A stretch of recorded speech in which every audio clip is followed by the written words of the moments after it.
In Boyne City, John, it's always a pleasure to see you. Always a pleasure. Absolutely. I get a hug. I'm a hugger, and especially with my friends. This is so exciting because we are continuing on with my truck build, and of course I am going to take you all along for the journey and classic instruments, the finishing touches. We're talking about gauges. Sounds good to me. John, I'm super excited. The building is big, and it's not just one, there's several. What happens inside? We build a few things, have fun. Actually, it's a group of great, wonderful people trying to build and be the best gauge manufacturer in the world. And it really is. If you're out there in the hot rods, of course, for me, it's about the best of the best for my truck, which is why Classic Instruments was my #1 choice. There's a lot that happens in there, and I like my logo, which means there is custom gauges that happen here. Yes, they are. Every day we have a lot of fun with customers that are creating what their dreams are, and we get to be a small part of their dreams and make that all happen. And that's really exciting for myself and all of our employees. And is my gauges inside? They are. Do I get my hands in them as well? We're going to get your hands dirty. We're going to have you build them. We're going to have you approve them. And then we're going to watch you install them in your truck. This is going to be so fun. I'm super excited. Everybody, Classic Instruments, let's get inside. Let's check out the shop tour and see how it all happens. And of course, stick around because the open house, 26th annual open house, right, is happening as well. It's going to be an exciting weekend. Great. Sounds good to me. Let's go. Let's go. In Boyne City, Michigan, Classic Instruments has become one of the most recognized and respected names in the hot rodding industry. In addition to creating beautifully crafted OEM-style gauges, custom high-end instrumentation also takes place. A company with a balance of people, process, and technology all working together with one goal, producing instrumentation worthy of the cars they're built for. Join me as we step inside and see some of the in-house engineers and skilled technicians that work alongside the latest technology of laser equipment, CNC machinery, and precision manufacturing. 49 years of Classic Instruments. When we bought Classic Instruments, it had one award. It was the original award from 1997. They won the Golden Grill Award, which was the Best Engineer at SEMA Award. Everything else that's in here was won by the group that most of them are in this building today. Yeah, really proud of the team. And the biggest thing is innovation, building new products, and then showing new products and then being recognized for them. That becomes a big, big deal. And it's evolved so much throughout the years. Classic Instruments has been awarded new product of the year several times. Yes. Several times, is what I read. And of course, John McLeod, you've got quite a bit of history yourself. A little bit. There's a lot more than just instruments, right? Yeah, well, we all have fun. So you can pick any bezel you want, any pointer you want, and then we can machine our own bezels. You can do a direct to a 40, but then you can customize it and add your logo or do whatever you want. What we manufacture, we decide to show people a basic of what we do. So some of the series, some of the direct fits, some of the options are out here, but it gives people the idea of what I can do. All-American tradition that Tom Gale helped us design all the way down to the original hot rod series that with the company started, or vintage series. Like for your gauges, we took a basic of a square body, this is 67, but we took the basis of it that would fit in, and then we customized everything inside. There's a lot of options and different budgets as well. Everything's a budget, yep. Yeah. You can go from basic to you can unlimited. So Johnny Speed is my alter ego. That's what you see that I use. That's Johnny Speed, and he's in all of our company pictures, and he ends up in the strangest places. Welcome everybody, Classic Instruments. Another awesome shop tour, and more than just a shop tour, we're going to be checking out the latest gauges, products, as well as the history behind this great company. So this is where all the phone calls come into, all the computers orders come into, and then now that we're part of Holley, we have 2 people from the pros group, 2 salesmen that work from our area that do all 72 companies. So the 2 of them are not only working on Classic Instruments, but they're also working on all Holley products. So whether it's Sniper, Holley carburetor, Simpson race suit, whatever it is, we also run that in here. So we get to work close with everybody within Holley as well. Well, that was nice because you guys got them stationed here now. Yep, they're stationed right in our building. So two people that I've known all my life, they're both from Boyne City. Part of my responsibilities with Holley is I run all the pro sales. So that's all the mom and pop shops in the industry for American Performance. I have 13 people throughout all the motorsports and there that I'm responsible for. So not only running Classic Instruments, but I run the inside sales division, and 2 of my 13 work out of this office. So, Okay.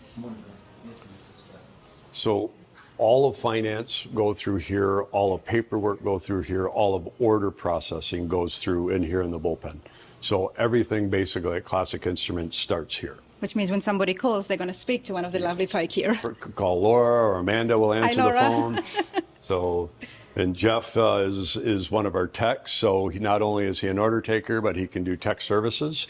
So if someone has a technical question about Classic Instruments products or wants to place an order or does a little bit of both, Jeff and Jake's out wandering around right now, but Jeff and Jake are the main 2 people that do that. But also Ty and Scott can also take orders and handle techs for Classic Instruments as well. So we do have 4 people, and Amanda and Laura will take anything that's overspill. On busy days, we get to the height of the season, we really pride ourselves on answering the phones, making sure, and if we do get busy, we will call back by the end of the day. Mm-hmm. And we still have an 800 number, so the 800 number comes in, so we monitor all that and run it through. And so this group does the best job that is physically possible, but they guarantee that we'll call you back that day. So There you go. So once that happens, the order goes through. Jake and the guys here, this is also in engineering, so Jake is a full electrical engineer. And then John is a mechanical engineer. So a lot of new product development will start here as well. So Jake kind of wears 2 hats. Not only is he doing technical service and orders, but he'll help with new product development on the electrical side, and he works directly with John on the mechanical side. So this is more of the custom work. No, this is for production new products. Okay. So this is where customs all start in a different area. This is something that we would build and do mass production or build to. Everything would start in here. And we're going to get some hints on the next latest thing. Maybe. Amanda's hiding from you. Oh, please don't hide, Amanda. Say hi. Inside of here is where all printing goes on. So Hi. this is Mike Post. Nice to meet you. Mike he is the primary on anything custom.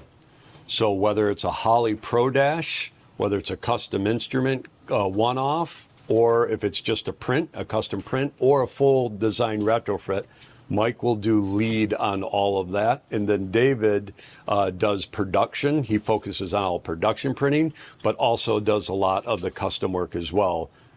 Mike will get overloaded with the amount of custom work done. So Mike will also work, and David, the 2 of them will work together on projects. But we try to keep Michael on the crazy one-off stuff. And I think he probably got some of yours from Ranas Radar.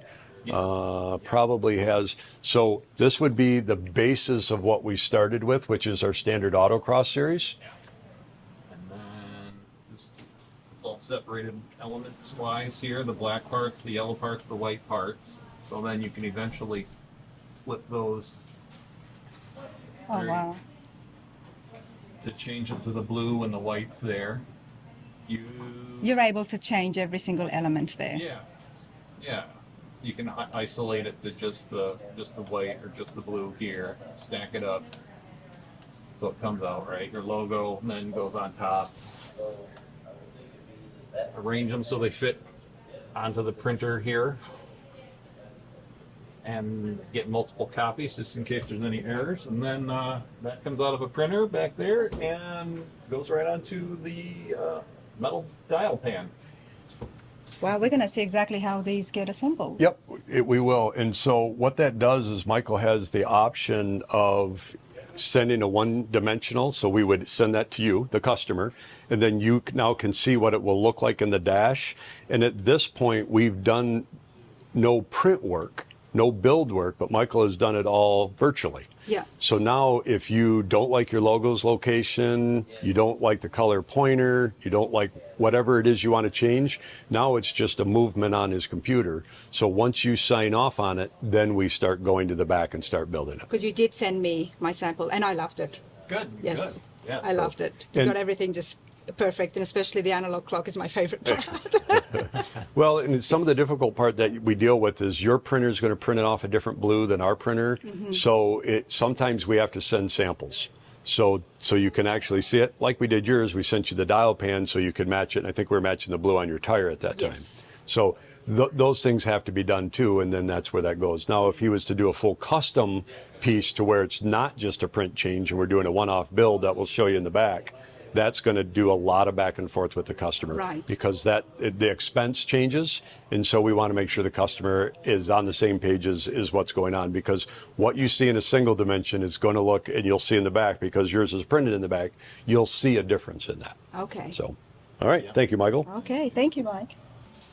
We'll visit Ty and Scott. They're working. So what Ty and Scott, again, they're part of the Holly Pro team. So they're answering phones and calling on dealers. And this is what I refer to as the mom and pops, or the heart of our industry.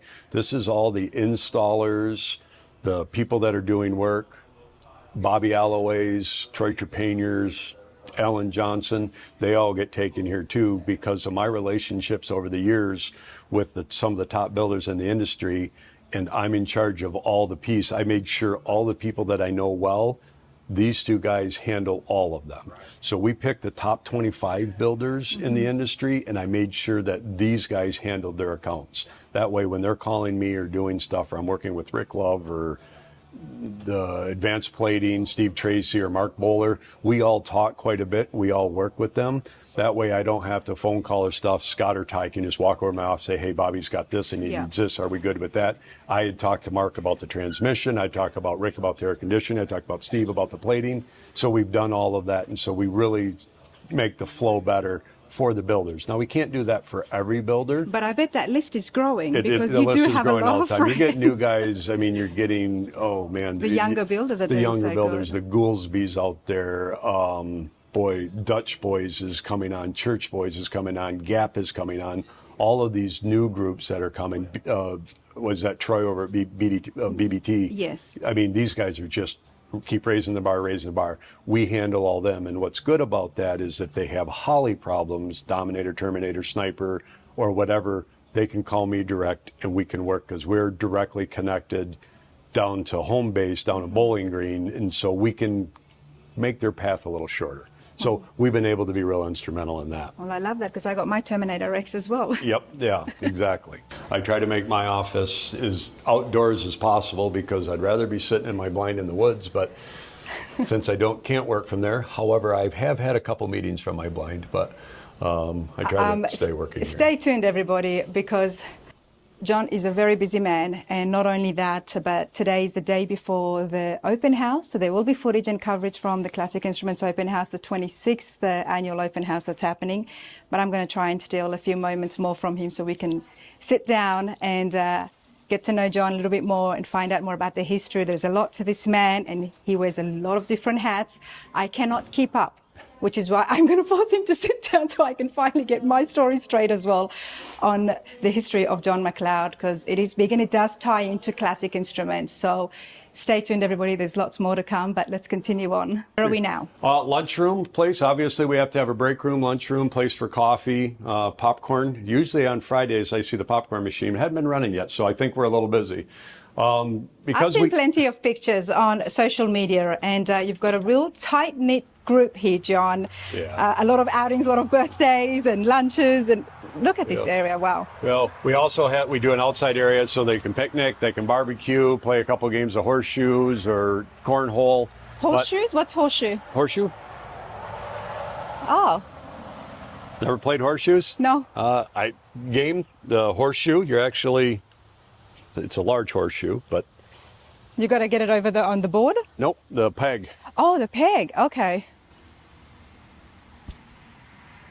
That was pretty close. Yep. So the idea is to get it around the ring or within the distance of it for points. So the team will play horseshoes out here, and we usually will do an award for the one that wins. Is that a Michigan game or? I don't know where it is. It's the game that we play up here a lot, just like cornhole, but I think everybody's playing cornhole. I have played cornhole. So yeah, we own all the property. We have 5 acres here, and so we've mowed all of our, and it's for expansion. The buildings were designed to expand out to the 5 acres as we grow. We've put 1 addition on already, but for this weekend, people park trailers and things out there. So we got it all cleaned up and ready for them there. We are in Boyne City, Michigan, everybody, home of Classic Instruments. Of course, you've heard the name if you are in the world of classic cars. You never know what critter's going to come in. That's another thing that I did read online, John. 0 lost time injuries. Yep, so far we haven't killed anybody. That doesn't necessarily mean kill. I like how you put that. Injured. Injured, and that is huge because you Yeah, guys have it been is. operating for 49 years. Yeah, we're pretty proud of that, and we take safety really, really serious. We do a lot of manufacturing here, a lot of assembly here, but you'll hear me say it, without my employees, we're just a bunch of parts stacked on shelves. And so we do take care. We're a very family-oriented business. Family comes first. So I tell them, never miss a soccer game, never miss an event, never miss a fiddle recital. And we've had kids come in here and have to stay, moms or single moms or dads that get stuck and they can't have no daycare. Bring your kids in if that's what it is to get the job done, or stay home and come back and work on Saturday. Pets, same thing. You got to take your pet to the vet. Bring your dog in. We don't care. Mrs. McLeod is also in the building. Yeah. So she's also here, and yeah, it's definitely a great vibe, that's for sure. Hopefully I can see Monty again. First test area and a warranty area. We get very little warranty back, so this area happens quick, but our goal is to turn all warranty around in the same week or less. Usually the biggest thing is communication with the customer. Send it in, we get it, we'll test it, see what the problem is. About 85% of the time, it's installation problem, but the guys try to fix that and do that on there. But if not, and the customer doesn't understand, we'll get it, we'll test it. We'll go through the test. If it tests good, then we call the customer and we start working on what the problem is. Or we make mistakes too, or our manufacturer thing does happen. We'll fix those instantly and get it back. We handle 100% of the warranties here. So everything, no matter where it's sold, through a dealer, through Holley, Summit, Jags, Motorsports, doesn't matter. Everything comes back to us, not there. Mm-hmm. That way we can turn it around quicker for the customer. So I love that. I really that just do. makes it, again, more about the customer, less about the process. Typical, you'll see a couple things up here. This is this week's. Everything goes on a shelf Monday, Tuesday, Wednesday, Thursday, Friday. So we know where they're at and then when they got to be back. Staff, we have to have them done in 48 hours. 48 hours? 48 hours to test it, to see, is it a manufacturer problem? Is it a warranty problem? Is it out of warranty? Is it just an old part that needs to be fixed? What is the situation? And then once we have that done, it'll be documented. And then we'll contact the customer because that'll get tested here and go back up front for Jeff or Jake to call them back and say, here's what the thing is, how do we want to process? If it's warranty, we just fix it, ship it back. If it's a non-warranty issue and they damage something, we have to figure out who's going to pay for that, what's going to do it, how we get it, and how do we stop it from again? Mm-hmm. Or maybe there is a problem, we just need to figure it out. 48 hours is a really quick turnaround time to acknowledge the problem and let the customer know that, okay, the processing has now begun. Yep. At least the customer will hear from us, whether it's a message, a text, or whatever it is. Hey, we got your product. We know it's here. But in today's world, everybody's tracking everything. They know when it's here. Yeah. So our job is just to turn it around as fast as possible. The quicker it gets turned around, it's more happy. Because if it is a problem, something we did or something they did, fixing the problem just gets everybody to a solution quicker. Yeah. Okay. Now you're coming into production. So production is where everything gets built. So Jeff or Jake or any of the order takers will produce an order. The order will get shipped back, and Billy will be the first line of attack that will get the order. And then Billy, who runs production, she's in charge, she's the production manager, she will assess to make sure it's all done correct, that it makes sense. Did this salesperson make a mistake? this is not supposed to make that, or it's a custom thing and things got to go through the process a little different. So from there, she'll decide which line it goes to, and then it'll start the picking.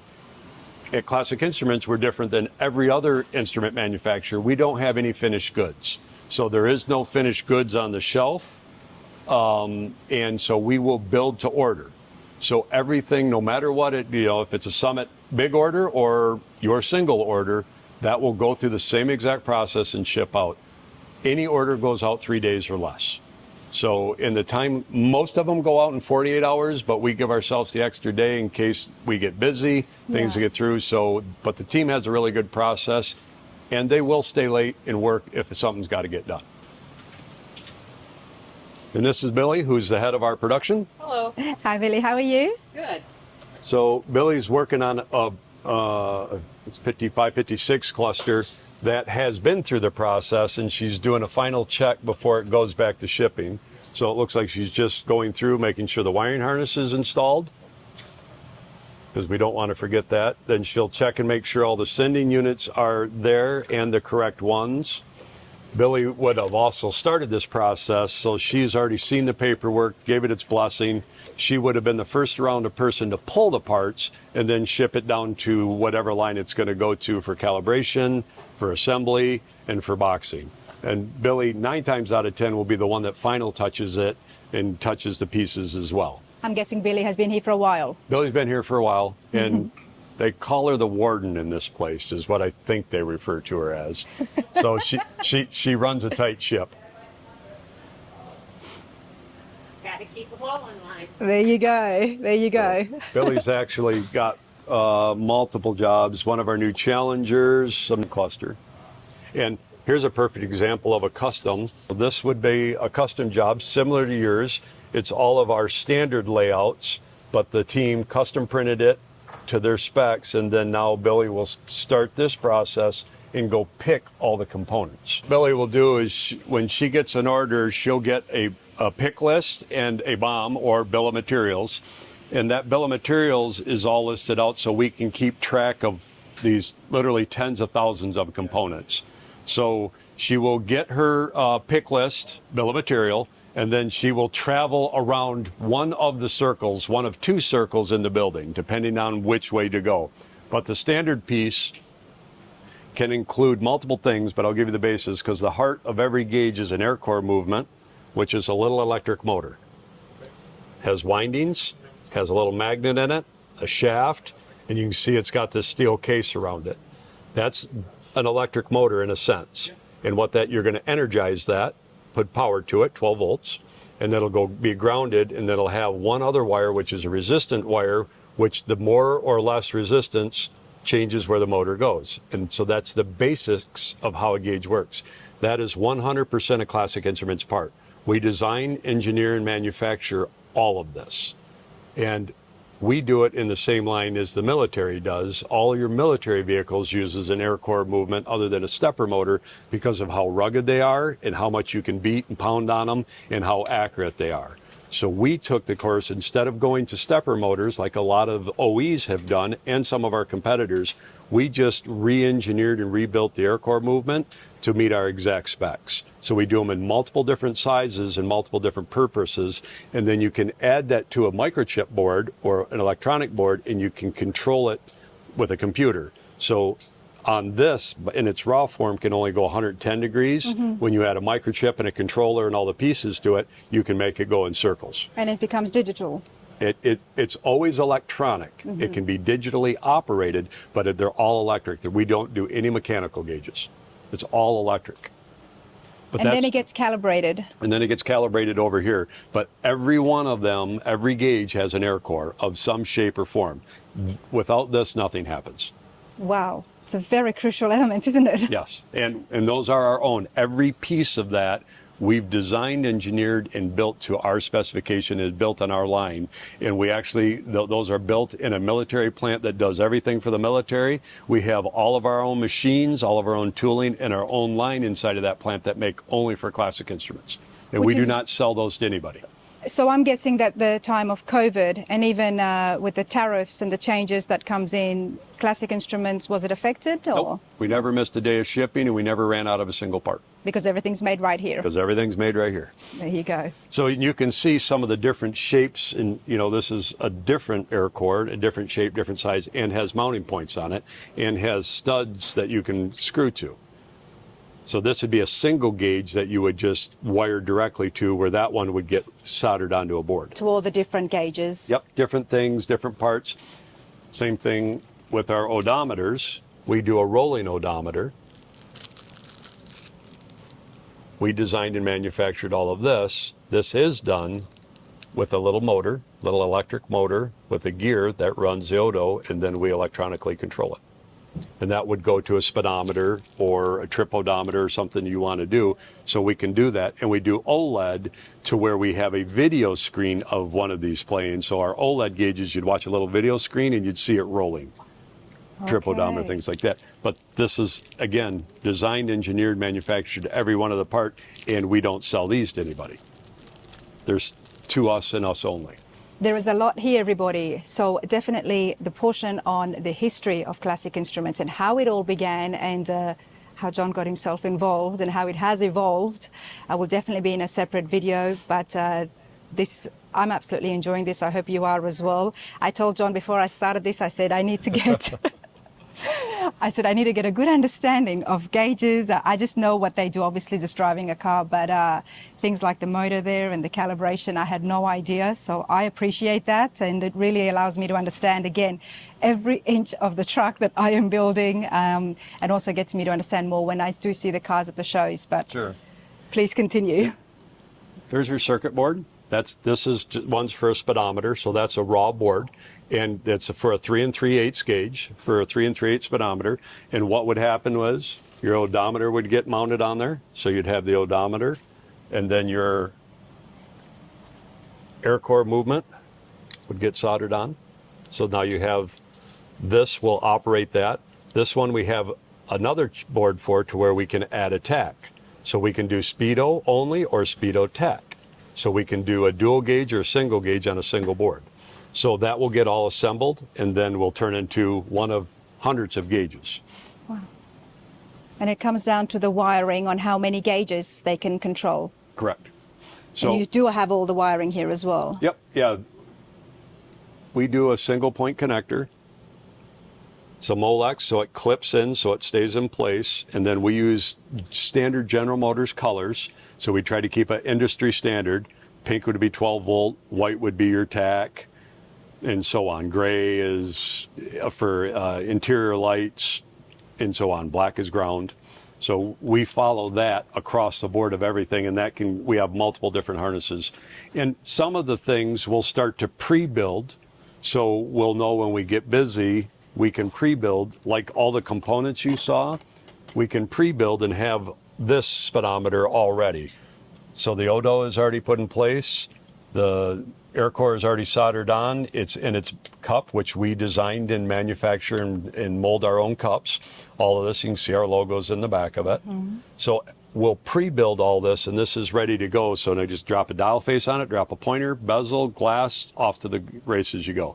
So as we get production runs, if we slow down in building, we'll start pre-building, and so we'll be ready for the next round. How different is it from OEM from back in the days? Same exact way. It's just somebody like Classic Instruments would be doing this and then shipping it to the OEs so they would build the car. But we run this very much like an OE shop would be. I mean, we're in the heart of Michigan, and so that's where I learned all of my manufacturing, and that's why I really wanted to use all Michigan manufacturing. They understand process, just-in-time shipping.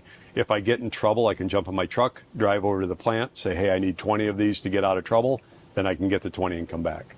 So but we try to keep lots of product on the shelf, but the difference of what we do in the fact that I don't pre-build a gauge, this can become our standard. I think we have 21 standard lines.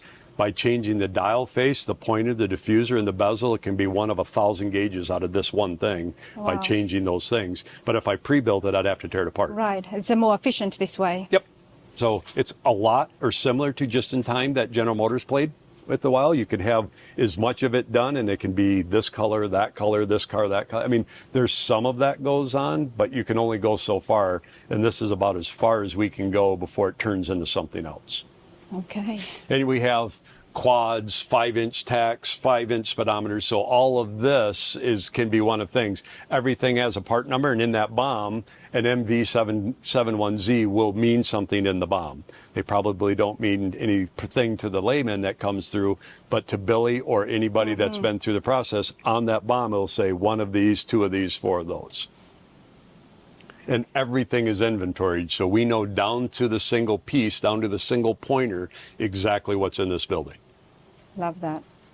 So, and then once you get your component, you'll start doing dial pans, which is the face plate, and it can be one of thousands of face plates. Same thing, we'll pre-print some of these, and we'll keep certain amount on the shelf, or if we get in trouble, we can just go print one.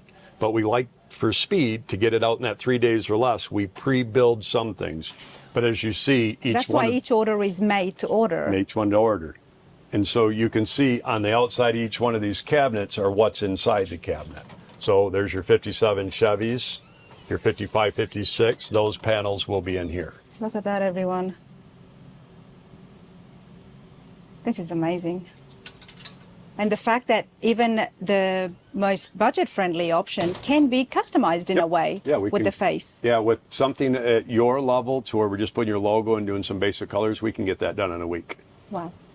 So then you have diffusers, which is the light rings.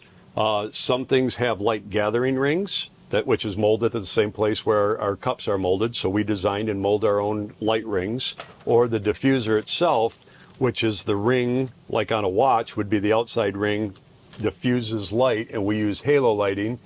Sometimes we do a backlighting, what we call hybrid lighting, so it diffuses light from the side or halo and through. So we'll do one or the other depending on the gauge. But all your diffuser rings are in this area. Then all the different bezels, whether it be a stainless low step. I had a question for you, didn't I, about the bezels a few weeks ago.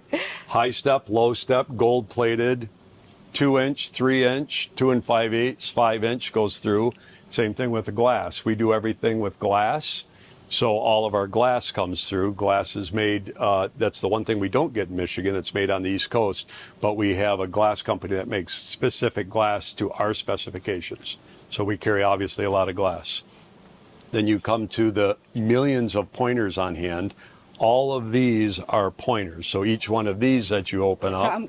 So I'm just trying to show like the different types. Different pointers, yep. I can get one as well with a love heart on it. Oh, look at that. I never would have thought about the pointer as something that would be customized. Yep. You can custom paint it, or we can custom build a pointer. So that means if you want to do, we've made them in the shape of guitars, lightning bolts, so we can manufacture and make that. Obviously, we wouldn't stock that, we would manufacture that part, but we have the capabilities of doing that too. Now, if you have been following my channel, everybody, you would have seen the number of award-winning cars, whether it's Hot Rod of the Year, Street Rod of the Year.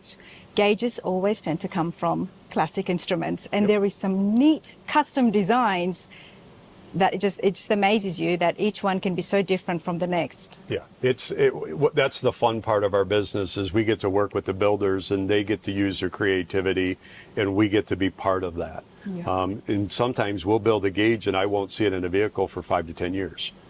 That's not uncommon, and we go through a lot of custom gauges and I'll forget about them. Yeah. And then it's like, oh, that's where that ended up.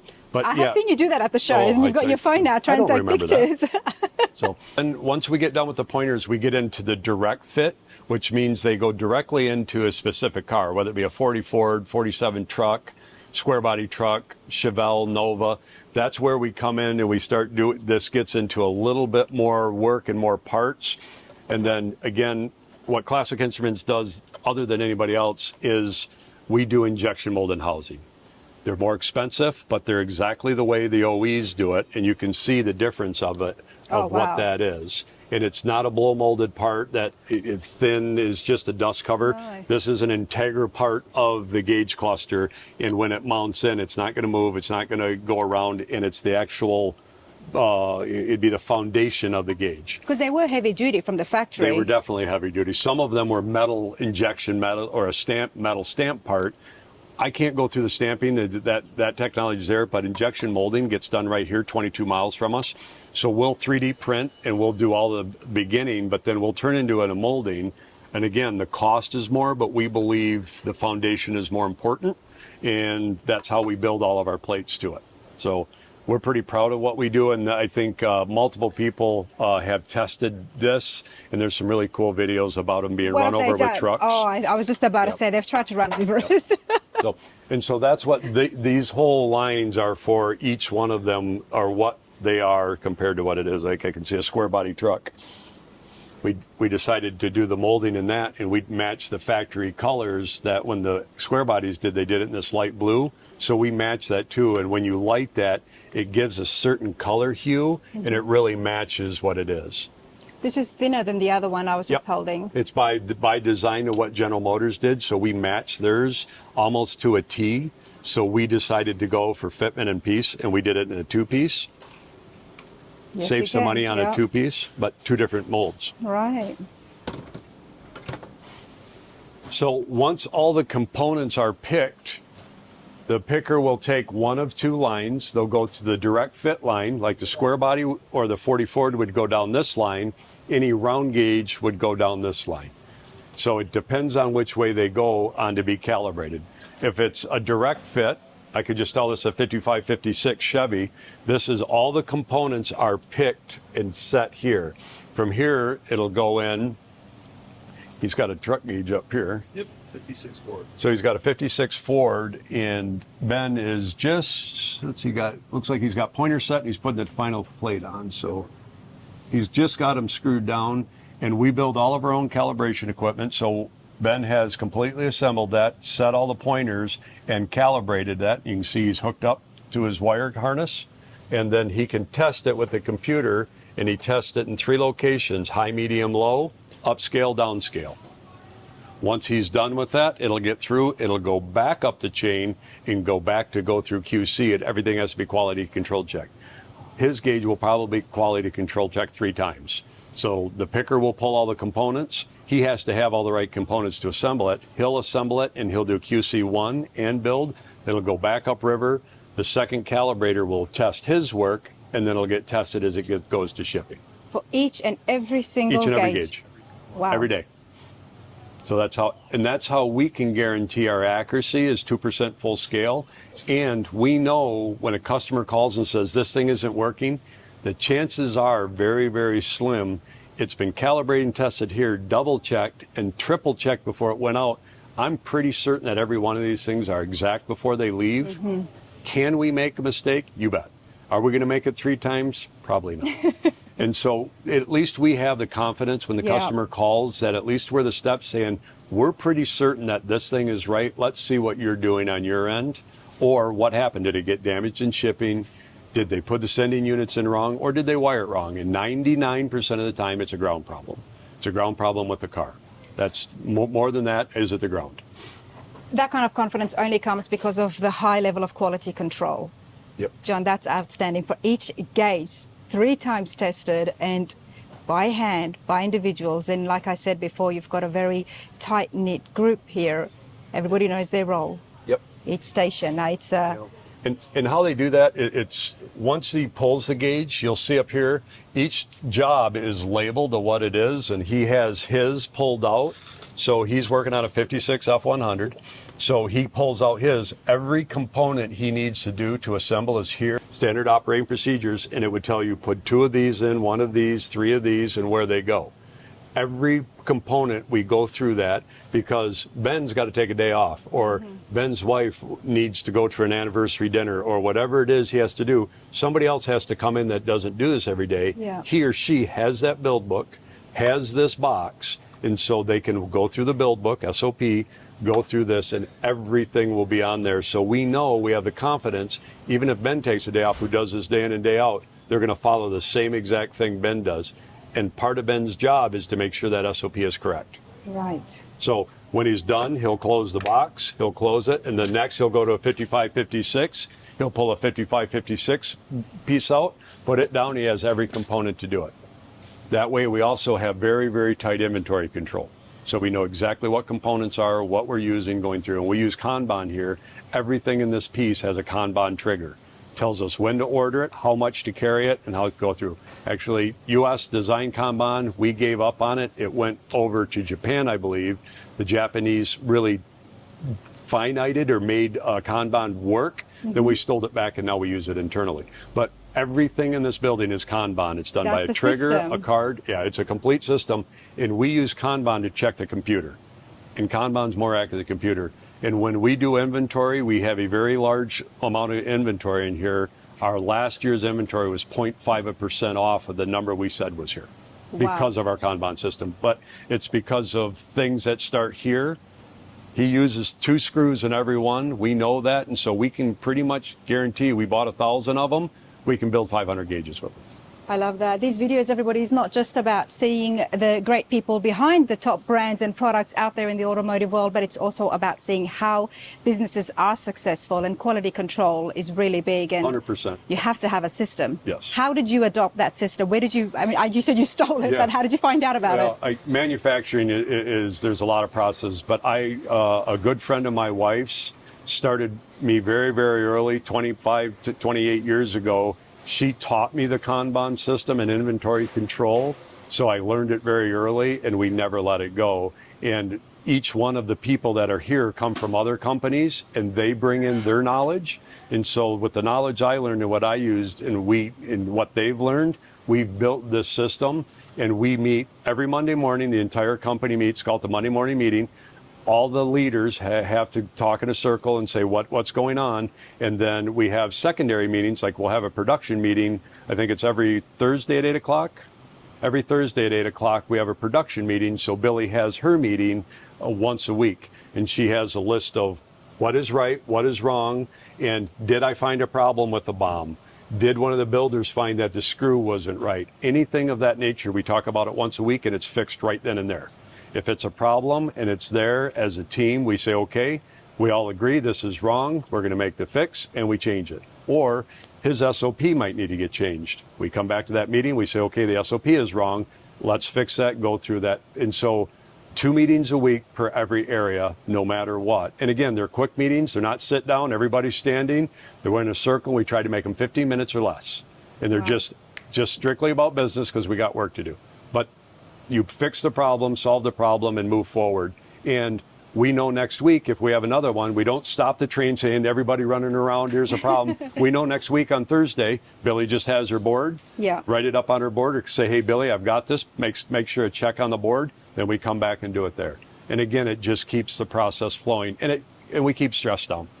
There's no reason. We're not saving lives. We're not saving babies here. Yeah. We're making gauges for people to have fun. We have to have fun too, but we have to have a process. Absolutely. And the process has to be followed, and it can't be bent. So, and the team is very, very good about doing it. So if you have a standard round gauge that could fit anything, that would come down this line. And I see some G-stock gauges that are coming down now.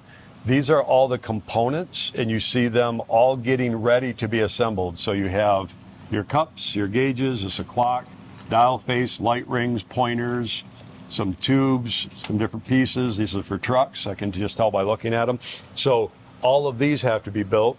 So Tim is off hiding. So he has a different set of computers that will plug into that. And the same system you see that where the wire harnesses get changed out, he'll check the gauge, he'll plug it in, he'll assemble it, set the pointer, check it at 3 locations, high and low, set the pointer home, and then all of it goes up. Once that comes down, it'll be to this stage, and here's some other gauges that are going out. You'll see that they're all assembled. The light ring is in it, the dial face is on it, the pointers are set, everything. So now it's set for bezeling. The wire harnesses are all there, and I can see by the notes on there that these have all been done and been signed off. Everybody for QC puts their initials on it, so if we ever have a problem, I can go back and say, Tim initialed this. Tim, this is the gauge you did this. What is this? And which part of the motor then connects to the engine when it comes to the wiring harness? That'll go to your wire harness, like an American Auto Wire or a painless wire, or your factory. Our end will connect into the harness part that would plug into the main harness for the instruments. Okay. This plugs into our instrument. This is your end that you get to hook. Okay. So once it gets there, Now you make the housings as well. We make the housings, we do everything. All of this is our water jet. This is for a 67 to 72 truck. So all the pieces you see here that are metal, we cut out all the pieces and then screws and standoffs. So this is actually for your truck. Okay. So this is what will mount to the back of your housing. So this will get assembled with all your gauges and you'll get it. And that we have one that you can see what a complete one would look like. But this is how yours would look with your gauges, but then this would get shipped to you like this, and then your housing, we give you all the hardware, it would bolt in the back of your factory house. I'm not going to use my factory housing just because it is very old. Right. So we are going to definitely discuss what else I can get ordered through Classic Instruments since I'm already here in Michigan. Yep. And how much custom work that can be done. Obviously with my rendering that Brockmeyer had done, there's a kind of like a wood grain. Yep. Whether that gets painted or whether I need to put a wrap on it, I have no idea. Yeah, I know Ring Brothers they did a real cool billet one, and we have a truck out here with the Ring Brothers panel in it that I can show you. Okay. It's not just about showing you guys great businesses and shops out there, everybody. It's about getting my work done too. That's your 1D rendering that we sent to you and you signed off on. So it has information, who the customer is, some part number, PO number that we've assigned to you, who the drawer was, and that was Mike that we met up. This is the second revision that we did for you, and it's been approved. So we know that this is all good to go. We have a couple checkoffs. Does it have the logo?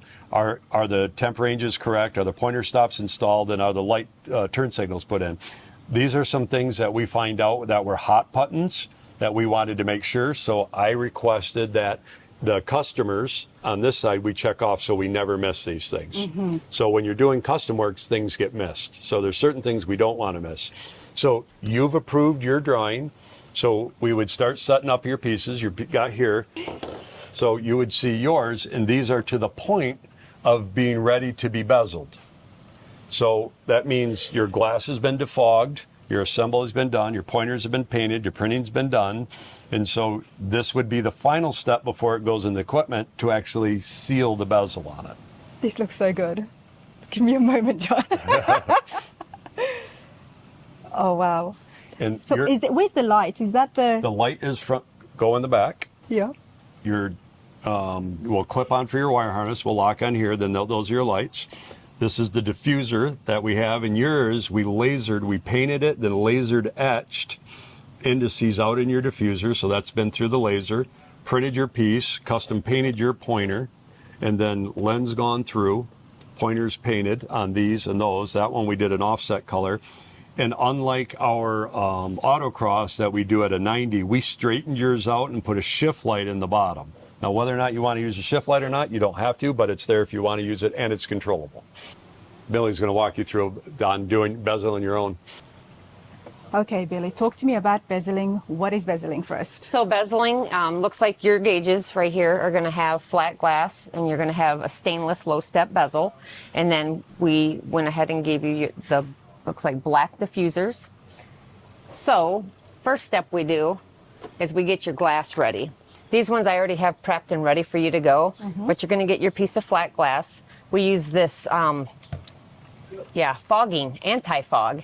Okay. And we set that on both sides of the glass, let it set so it sets really good, then we wipe it off really well, helps it from fogging up. And you get this little gasket, set your gasket right on like so. After you clean your glass and defog it and everything, you just set your glass right on there, set it right on your gauge, add your bezel. Okay, so we take the bezel off, that bezel? I can, yes. I just had these all set and pretty ready for you. So it's the gasket, the glass. Yep, you can see the gasket, the diffuser. I don't really want to get your glass all dirty again, just because I had it ready. You had already done this one, I'm sorry. That's all right. So again, you got your gasket, put it on your diffuser, set it right on top of your gauge. Take your glass, make sure I didn't get any fingerprints on it real quick. Set that on there, nice and centered. You're going to set your bezel right over top of that. Just kind of give it a nice little snug, make sure it sets pretty even. And what keeps it staying there? Nothing. Your fingers holding this. So then you're going to take it over here to your bezel machine You're just going to give it a little flip upside down, just kind of hold on to it so nothing moves around in there. Take this plate, it's labeled side 2, side 1. Side 1 is going to go down. Lay it in there nice and easily. Be careful you don't get your fingers pinched in there. You're going to hit these 2 buttons. Got a red button down here. Red button here releases.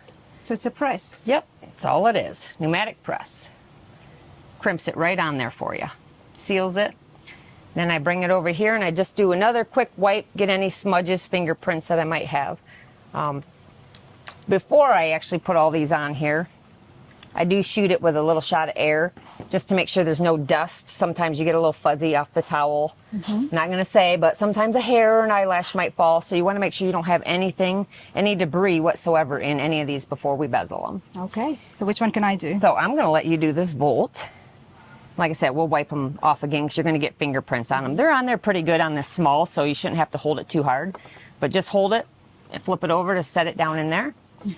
Just want to be careful when you set it in there. You want to set it right in the center, not have to move it around, try to scratch your bezel or anything like so.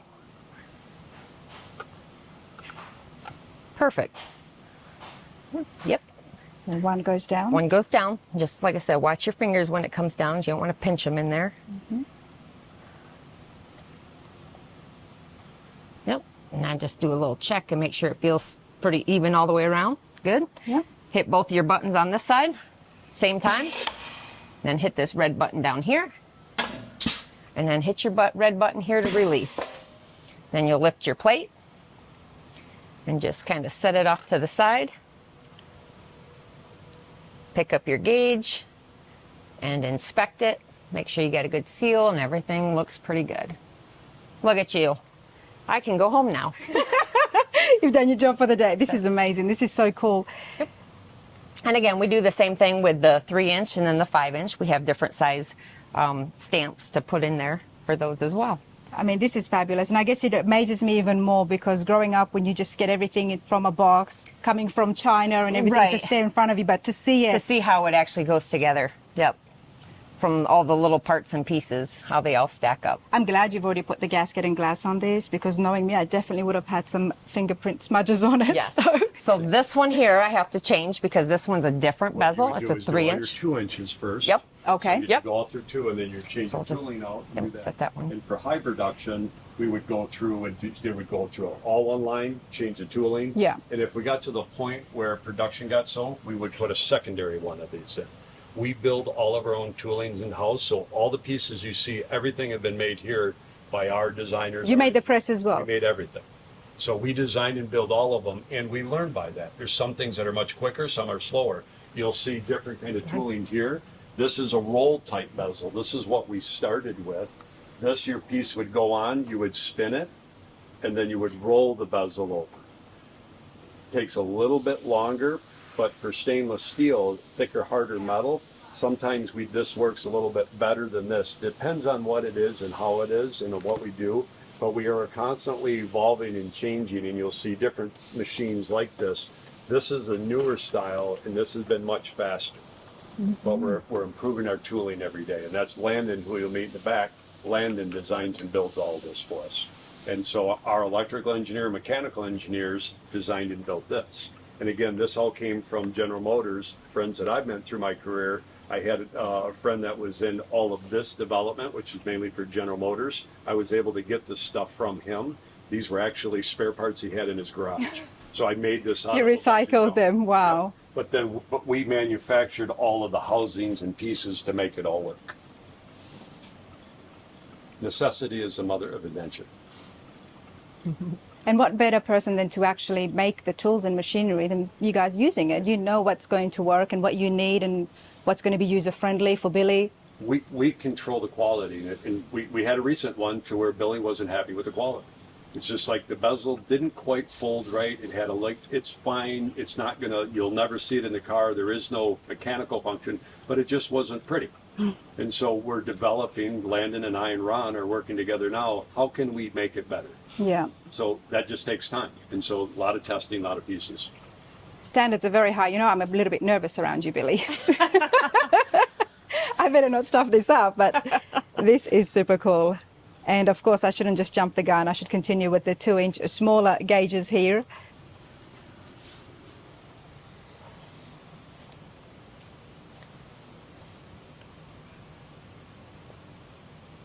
This job gets so much easier the more you do it. Oh, That's I for bet. sure. I bet. I mean, if you moved at my pace, nothing would get done, right? No, that's all right. Okay, so this one first? Yep. Yep. Got it.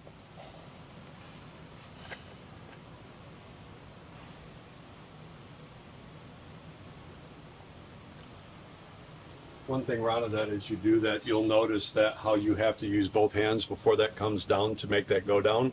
If you were to push one, and when your hand was in here and you tried to do that, notice it won't come down. work. Yep. That, Safety. It ensures you to keep your look at the hands safety, away. So what it has to happen, both your hands have to be here for that to come down, because if your hand was in there, it would cut your finger off. So this is a safety device, but the only way it works is if the operator uses both hands, so your hand can't be in there. And that's something you added on to this? This is something we add, and it's mandatory here to where the user can't, even if they tried to tape this and do that, it won't work. You have to do them both at the same time. That's why over and over again, there's been 0 injuries here. And we No. constantly build that into everything. Anytime we see something that it's a pinch point, a trip hazard, anything like that, that's part of our Monday morning meeting. Part of that meeting is a safety meeting to where anything anyone sees at any time, and everybody in this company at any time can raise the flag and shut production down. If anybody comes up and walks up, Billy, shut down. Billy will stop all production, and until Billy clears it, nothing gets go out the door. If we have a safety hazard, anybody in this building can shut this plant down, Wow. and everybody has that ability to do it. So these are things that we build in how we keep our perfect safety record, because it's everybody's responsibility. But it's devices like that so you can't hurt yourself, because we get real busy. And if I just could get 5 more done, I'd do that. But if you got a finger stuck in there, then somebody's hurt, and then they're out of work or hurt permanently, and we just can't have that. So, but that's what that device was designed for. I am going to mention it again that in our other segment where we do sit down with John McLeod, everybody, besides running this and wearing so many different hats, of course, he is an officer for a very, very, very long time. So I'm not surprised that safety is such a big concern here. I know, and he calls me the warden around here. He just likes not having his badge around work, right? Okay. He's got his billy club. I got my broom. Yeah.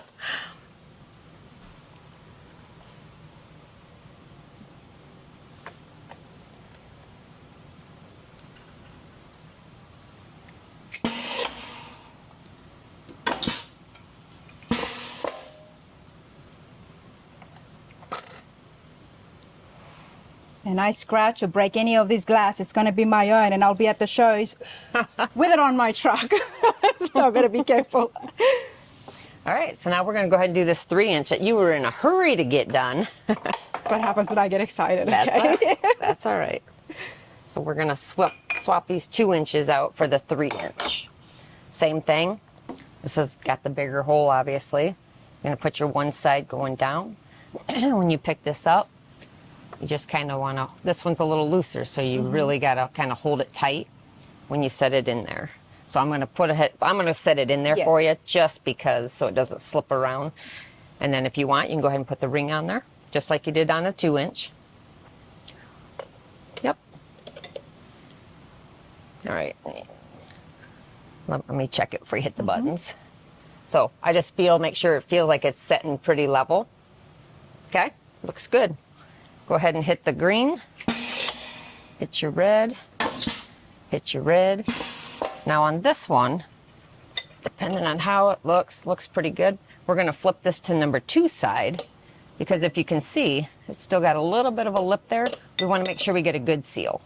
So this is gonna be a second press. So same thing, hit your green buttons, red button, and open. Okay, so when you take this off, see how much better of a seal you got? Yeah. It's a stainless steel bezel, Yep. hard. It's a little harder. Yep. And so now you're moving 3 inches instead of 2 inches. Yep. So we have an extra, the way that ring that you put on there's machined. We have 1 step and then 2 step, and that seals it. And that gasket is something else a lot of other companies don't do. It's an added expense. We do everything to marine grade. So that gasket makes it marine grade. We've pressure tested it, so water coming to the face of it.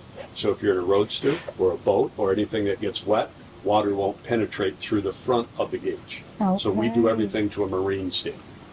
Again, added expense, added part for us, or a headache for us, but the fact that it's marine grade is kind of where we started in the business 50 years ago. It's what we've kept, and it's always worked for us. And we have a lot of guys using roadsters. And that is the small touches and details, and that's what sets you apart, and that's why it is the leading brand right now for all instruments. All right, now on these 5-inch ones, I'm going to actually do these. Yes, that's just fine. because these ones are a lot more trickier, because when you have that etch diffuser in there, we have them lined up perfect, and any little play will throw those lines off, and then we'd have to rebezel. So I'm just going to do these 2 and let you watch on these 2. Okay. You did a fantastic job on the other ones as well, though. It was more than I was hoping for, so I'm happy. Yep. First hit. So again, this one is a 5-inch. It's a little stronger material, a lot more material. So we're going to do it a second time just to make sure it's a good seal on it. Yep, all stainless steel, as John Perfect. just mentioned before everybody. They look great. Look at that. I'm going to do an extra wipe on this one. I see a little fingerprint. I'm going to blame that on John. He was touching this one. Greasy fingers. There we go. That's better.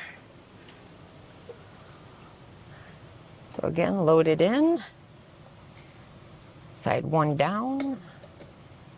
Make sure we're flush.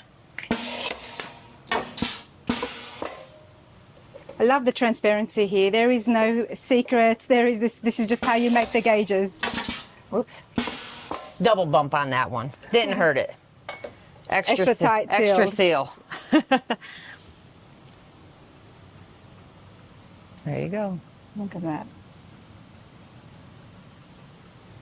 So now that these are all done bezeled, I'm actually going to put them back in the box, and then they are going to go down to Tim, who is going to assemble them into your panel.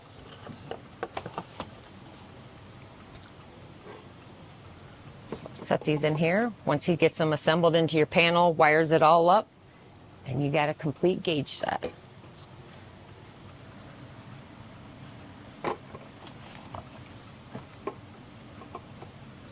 There we be. Okay. Billy, show the back of your shirt. That's Billy's wearing my favorite T-shirt. It was designed by Samantha, who is our head of marketing. But that's one of our. We design shirts every year, but that's one of my favorites. Well, it's got both of your trucks in there, John. Yeah, well, it's got my truck, but it's just the layout of how they did it, and you'll always see a little secret. Sometimes Johnny's Speed will be in there, but sometimes it'll be Johnny's service station, or we always have a few things that are always the same. But that particular shirt turned out really well, and I love the colors.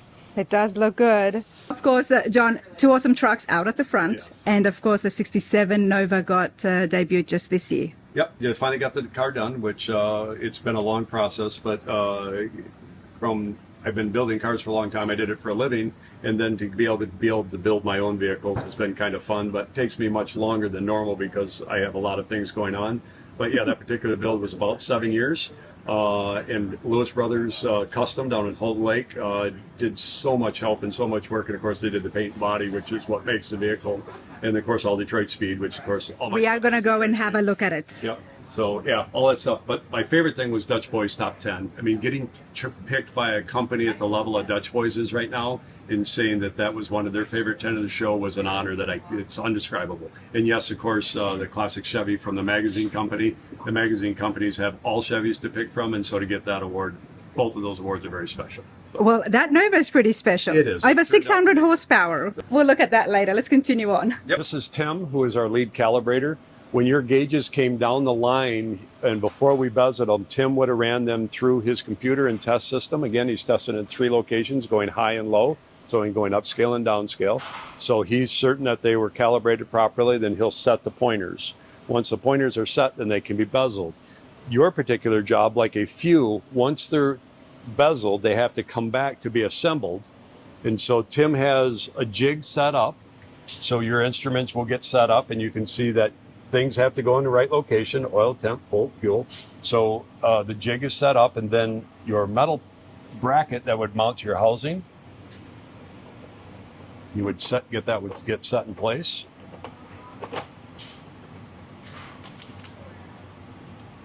And then again, there would be an SOP on how this is done, standard operating procedures. So Tim doesn't need the book because he's probably done this 5,000 times, give or take.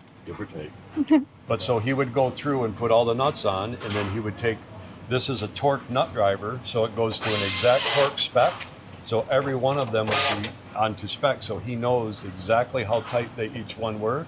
So he would go through each one. So then he would put the nut on, and then torque it down. Go ahead and just torque those 3. So he would go through, on a standard one, he would put all the nuts on, start them all, and then he would go start one corner and torque them all on. Then he would go through and put the wire harnesses on. So we have pre-made your wire harness, again, to all.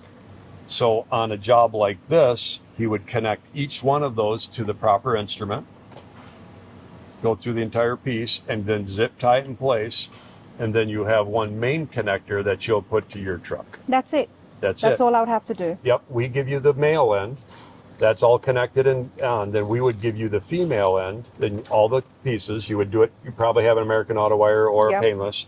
Then you would connect it to theirs, which will match that wired exactly. We'll tell you where to put that, and you have a quick disconnect. So everything's in your truck. You'll plug that in, puts it in there. If you ever had to pull them out, you'd remove it. That would unclip, and it would come right out. It's exactly like what OEM had it, because I remember taking my old one off. It's exactly like it. Your back one would have had a piece that plugged here. Yep. We do things just a little bit different because we got rid of those plastic boards on the back. This is a little more modern. But it's still the same concept of all being connected to the one. Right.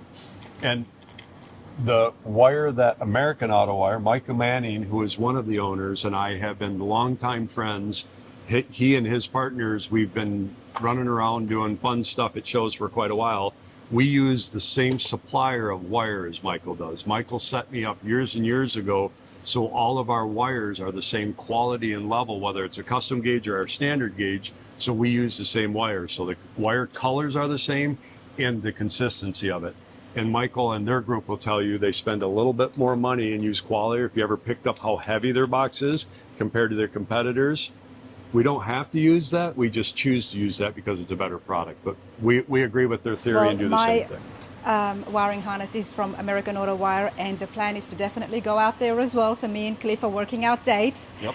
Along the journey, this is what happens. You're going to see all the different brand products and awesome people that's involved. So I hope you're enjoying it. But American Auto Wire will be on soon. And for the record, Cliff used to work here. We taught him everything he knows. Okay. So he used to be an employee here, but we really got tired of him and got rid of him. And we gave him to American Auto Wire, and they're trying to help him, but it's a long story. He's awesome. But Tim, this is great. Yeah. I think Billy paid to have Cliff leave, if I remember right.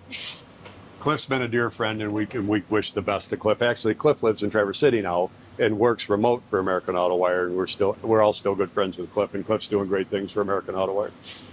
That's great. Well, but this is awesome, Tim. So again, the same box that like you saw the other one. So he has a box for the 67 to 72 truck. All his hardware that he needs, everything's labeled, every number, every part that he needs to build this is right here. And again, everything else that he has to build. This is what gives you the confidence and reassurance. Exactly. That the staff are following such a procedure that it's just every person that sits here is going to follow the same steps. And again, if Tim found something that was wrong or something that wasn't right or a component changed or maybe the manufacturer's changed material, at that point, Tim would come to the meeting and say, hey, this is what happened. We need to know. We need to make a change here. Or this quality isn't good enough. I think we need to change it.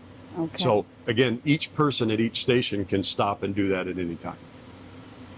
Love that. So then what happens now? Then after this, it just gets shipped to me? Once it gets done, Tim will go through, then Tim will test that gauge. So once it's all wired and done, he'll take it back to his station. He'll plug it into your harness. So now we'll test your harness and gauges. So we know that Tim hooked up everything right. The harness is functioning right.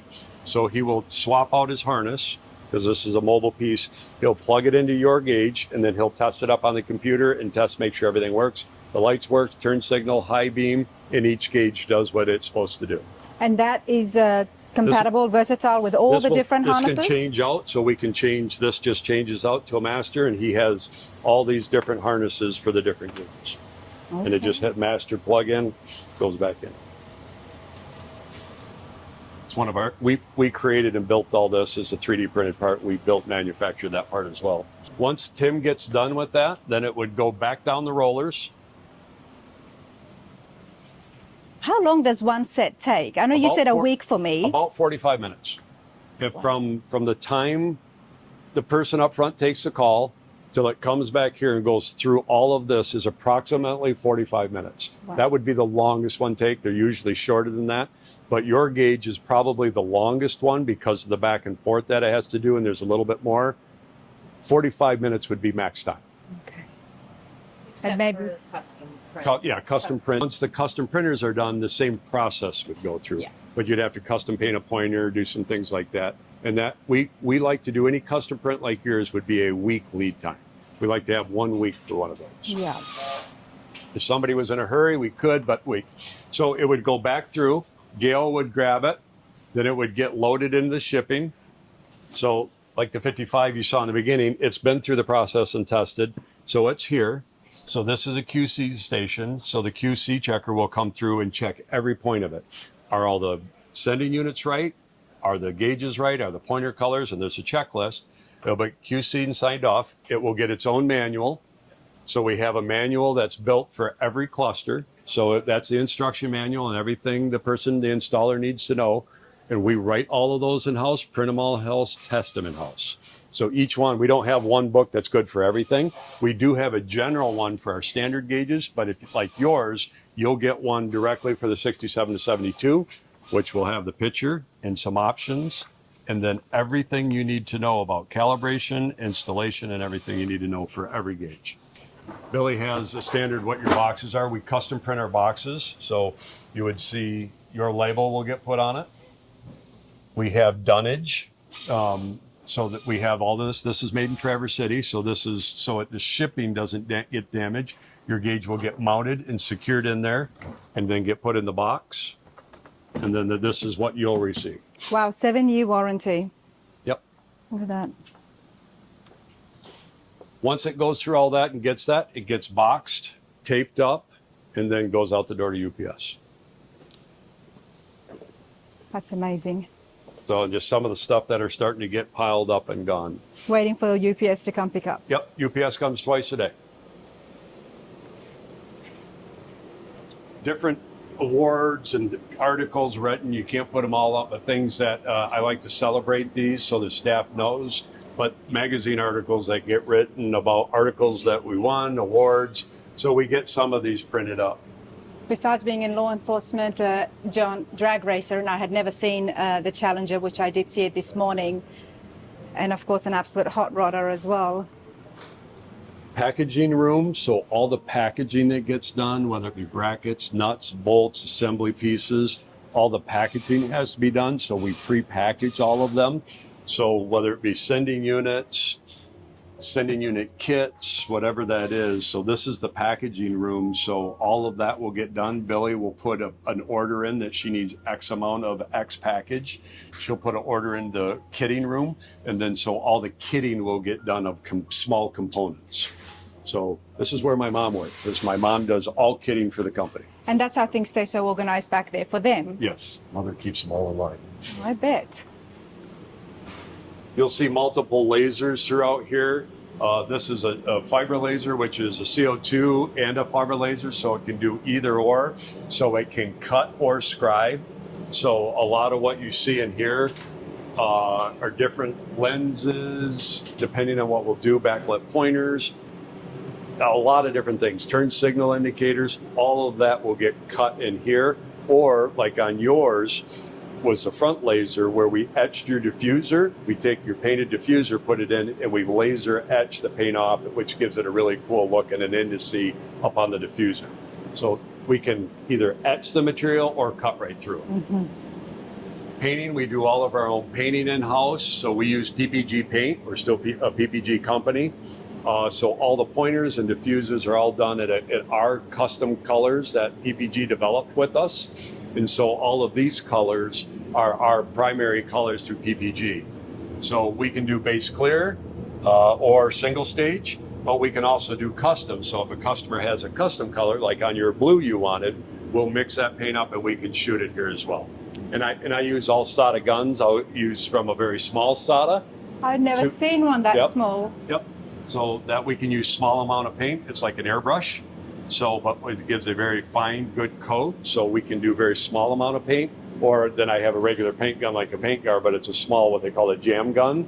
I'll go to my solder jam gun, but I use all solder materials there as well. And again, we can match what other people do. But if I get a really special painter, like go to a Troy or Charlie Hutton or Alan Johnson, they may we'll send those components to their painter. Mm-hmm. We'll let their painters paint it so it's done with the exact same paint, the exact same gun, and they got the exact quality they want, then we'll print on top of their paint. It doesn't matter to us which way. Some painters are a little more fussy, and that's okay. Mm-hmm. Obviously, we 3D print a lot of components, so we have lots of 3D printers. Each one of it does a component or a part. It can be for production. It can be for prototyping. We do use 3D printers for a lot of different things at all different levels. So we have different sizes, shapes, and things to do different things. And so these things run 6 days a week. So what's nice about a 3D printer is they run lights out, which means we can put the big prints in at night, go home, then we come back, everything's done. Gotta love the 3D printers. Yeah, we've got, like you say, we've got lots. And this is where all your wiring is as well. Yep, this is for custom wiring. So all of these are spools of same wire that American Auto Wire uses. So they're spools. So if we want to make for our custom shop, we'll custom make our own wire harness. Obviously they're production harnesses, same wire, but we'll make those in more of a mass production. These one-offs would be for the custom shop. But you can't see the wiring harness. Nope, but it still matters, and it's more important than anything else. It's wired, ready to go shipping now. Okay. So we also have what we do for putting the crimps on, so the actual terminal ends. We have them in a spool, and they're set with the micrometer that we test pull with. So we know that they're crimped exactly properly and won't pull off. So their micrometer's set. And so whether 18 gauge is what standard is. So we can do, again, it's more about the equipment and making sure it's done right. A wire harness that fails is going to give an installer a headache and a bunch of phone calls and then maybe taking the gauges out. So doing it right the first time is worth spending the money on the equipment. So I think Billy has yours all done, so we'll go back and look at this. There is so much that could have been outsourced, but then again, you are opening to errors and mistakes. Yeah, you lose total control. Mm-hmm. You have it. So Tim has finished up your gauges. They've been through the test. I can see it all in my head. So, and again, that bracket was water jet. All the pieces were made here. And then, so what Billy is going to do, she'll take your gauges. She has a small kit part that from the kit pack room, has the instructions and all the necessary tubes for your turn signals, a strip, and some bolts, nuts to mount it to the bezel. This would be for a factory bezel. Okay. So that would go into a factory bezel, which this would mount to. And then, of course, the sending units for your particular, whether you're running an LS, a small block Chevy, Chrysler motor, Ford, whatever you're doing, and transmission, we would set it up for all the proper pieces. And again, your order will have all that information on the BOM, which would be checked here and then checked off there, and then Billy will package up and ship it. Is there a time for when I must connect and wire it up from when I get it? No, a lot of, calibration wise? nope, everything's calibrated and done. So you won't calibrate the speedometer until the truck's finished and you're doing a final drive. Okay. But everything else will be, we set it to a predetermined middle of the road. So everything will work and operate. So you could plug it in as soon as you're ready to fire up the motor. You're going to want to know what oil pressure is, temperature, volts, if your alternator's working, all of those components. So you want to have that all done. But you can, if your harness, as soon as it's in your truck, you can put our connector on. You can put it on and do a quick test just to make sure it powers up. And that can be 6 months from today, that's okay? Yeah. That can be, a lot of times, like in my case, it was eight years later. So as you can see, I just tucked your senders right down in the bottom. One thing you didn't see, I was being sneaky, but we always throw a piece of candy in each box. Oh, wow. Long story behind I'll that. let John tell you the story. Kent would appreciate that. Go on. No, that root beer candy, I hunt, and I've been hunting all my adult life. And actually, as a young man, my father would take me hunting and would send me off to my place to hunt, whatever. And I would always find a piece of candy in one of my pockets. That piece of candy was my dad's favorite candy, which was a root beer candy. So root beer candy was what my dad's favorite candy was, and what as a little boy I always found in my pocket. So that piece of candy, I lost my dad unexpectedly and way too soon. And so as a remembrance of my dad, every gauge goes out with one of those pieces of candy. So. And of course, Dad did start Classic Instruments. Nope, Dad didn't start. My dad was a pattern maker. And I'll show you some of my grandfather and father are both pattern makers in Detroit. Mainly worked for Ford and Mopar or Chrysler. So they were pattern makers, and my dad moved our family up here, and we owned a nursery greenhouse. So I was raised in a greenhouse nursery business. That's what my mom and dad, we owned the local thing. So I've been to everybody's funeral, everybody's wedding, everybody's wife that was upset at somebody. That's what I spent my life delivering flowers. But we have always been into cars, and my dad, his precise, all my manufacturing and all my detail and machining capabilities came from my father. And he was my best friend. When he retired, he actually worked here, and he built all the direct fit. So all the direct fit gauges built by my dad until my dad got sick and died. So. And with the open house being tomorrow, Jack is honored there with the Memorial Award. We have one award that we do, Captain Jack. My dad loved his boats and was a captain here in the Great Lakes. So we do a memorial award, everything, and it's a car my mom will pick. So. Oh, I love that. Well, thank you for sharing it, and I'm glad we're going to get some of that candy as well. Everybody gets a piece of candy. Everybody gets a share. So it's in the box.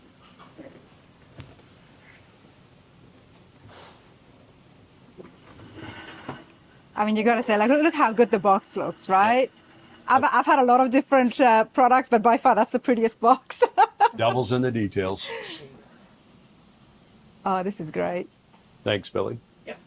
Thank you. And we also, Pure Michigan, we're part of the Pure Michigan program, which our governor started, and he's just honoring Michigan companies. So we get involved with that.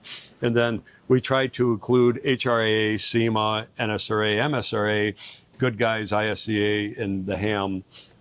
People that have helped us through the years, we try to include all of them and share some of that love in advertising. Well, John, you are very involved with the industry, and for several different Hall of Famers, you're up there as well.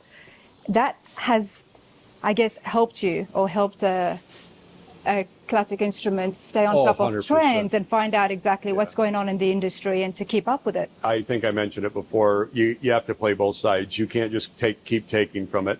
You have to be part of the industry, get involved, help steer it the way that is there. And I've learned so much from so many other people on better business practices, how we can do things better, how we can treat customers better, and how, like Rick Love over at Venager, he and I have been dear friends for a long time.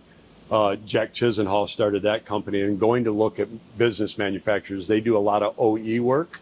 And so they're like an ISO company. So you can really learn a lot about standard operating procedures and things like that. Rick and I will, on the long tours that we've done all over the country, we're just talking about manufacturing procedures. We both have similar passions. So again, we're manufacturing production parts, custom parts, all of that. So we have 4-axis mills, 3-axis mills, 3-axis water jet, 2-axis water jet, and a lot of mechanical hand tools, Bridgeports. But Here's a few samples of some things going on. One thing, this is a custom one-off piece. So what we do with all customs is we'll do a 3D part. Once that 3D part's built, this one is actually across the pond. So this is going to the Emirates.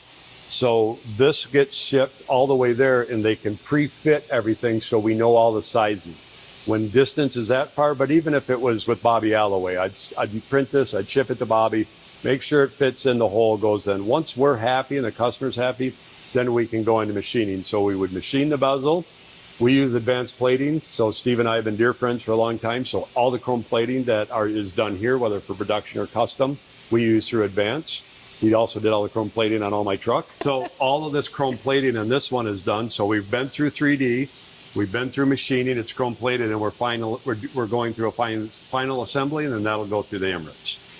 Wow. A new product that you talked about that I'm going to give you a sneak preview is this for the new Jeeps. So from 67 to 87, I think it's 20 years. But this is a prototype for the new Jeep. So yeah,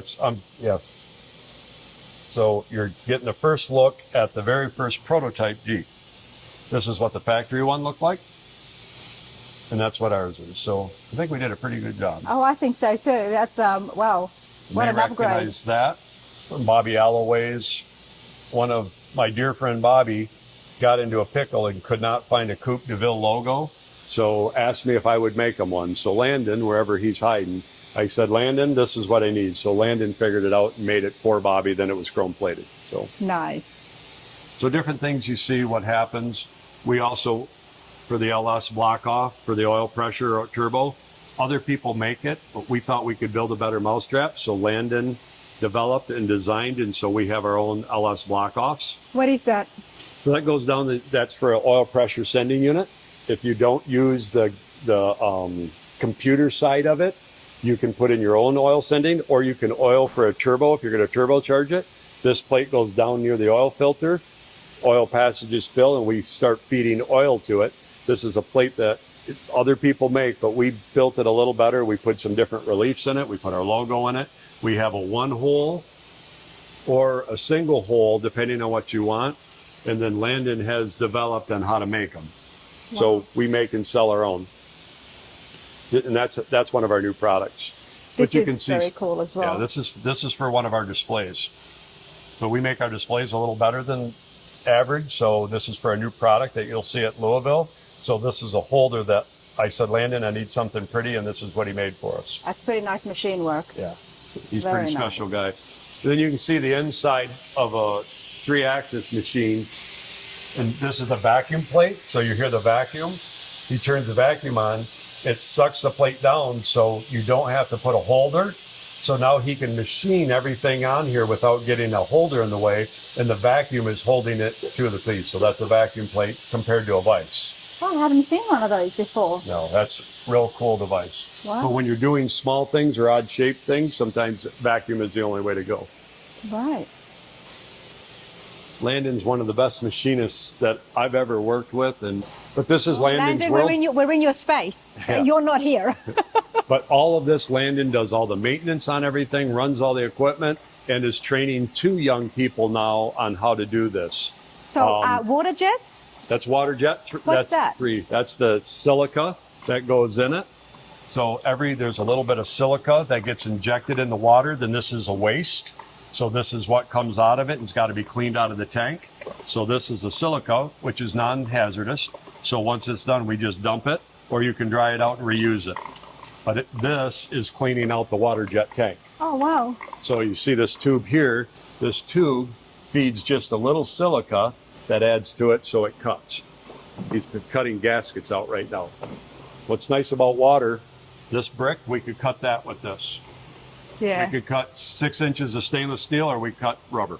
Yeah, the water jets are pretty cool, but I had seen a few, but I hadn't seen the waste management, I guess, part of it. It just, otherwise all that silica would go in and you'd have to shovel it out. This is sludging, taking it, running it through, and you can see this is just getting to the point where it's filling up. So this hopper will have to be dumped We would stop the water. It's on a roller. We would roll it out and dump it. But Landon is just finishing up. These are production parts for Classic Instruments, light holders, and there's one of the cards that we talked about, a Kanban card. So that means this Kanban is a release card. This has been released to say that when it gets down to 20 parts, that's the trigger to say Landon gets this part, and he will cut 50 more as a reorder 50. We have a lead time of one week, and we have two. It gives you all the pieces and parts of what it is, the part number, and on the back how many times that happens. If this card starts filling up too much, we have to increase one of these numbers because we're going through them too fast. Wow. That's how Kanban works, through triggers, and each one has that. And so each one of these components have been triggered. We've run out, and this is for a square body truck. I can just tell by what this is, a backer plate for a square body truck. We go through a lot of square bodies. That gets all water jet and has a bend in it. So that Landon has to, and his team have to produce this. Lenses, light gathering pieces, face plates. This will now go to the print shop and be printed. And these are light tube holders. All of that got water jet. Now that'll go to Billy, and Billy will put it back in inventory and mark what it is so we have exact inventory control. But it's such an efficient system. It keeps everybody in, not just in check, but also know what to do, what the next process is. They never run out of parts. They never sit there and say, okay, John, what do I do next? Yep, it's constant flow. We do a lot of parts for other companies. We make parts for Locar, for Vintage Air, and this is for Industrial Magnetics. This is some part that they need with water jet work or parts. So we'll also do work for other companies back in the machine shop. A machine that sits costs. Right. We like to have machines running all the time. Right, of course. We do Corvette restoration work for Corvettes. So we do work for other companies and gauges. So you can see these are factory Corvette parts. So we will actually rebuild these. Mainly guys are changing from a standard motor to an LS motor. So we'll rebuild all of these and they'll sell them, but it'll be all of our components behind them.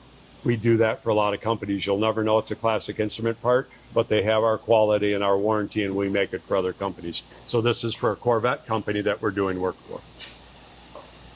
This is a 2-axis water jet. You can see those pieces, what they're doing, that rubber piece.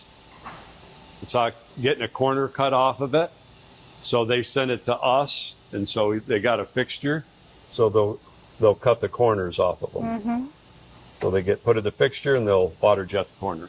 Scrap is money, so all of our scrap is saved, and once a month the scrap man comes, and this is all dollars. So we save all of our scrap, and then the scrap man comes and pays us for it. So that's all money. So a lot of people just throw it out. I save every piece of scrap and sell it, and then put the money back into the system and go back in. Take note, everybody, reusing the machines, especially when they're not in production, for other business. And yep. And then a lot of other tools. We have Bridgeports, hand lays. We have baby lays because we make a lot of very small parts. So that is so cute. I've never seen a baby lathe. Yep. Yeah, it's a micro lathe. Wow. So when you're doing small parts, you can't hold on to it in a bigger chuck. So everything we have full size and miniature. So depending on what we're doing, whether it be a brake, a lathe, all of that, saws, everything has to be done macro and micro.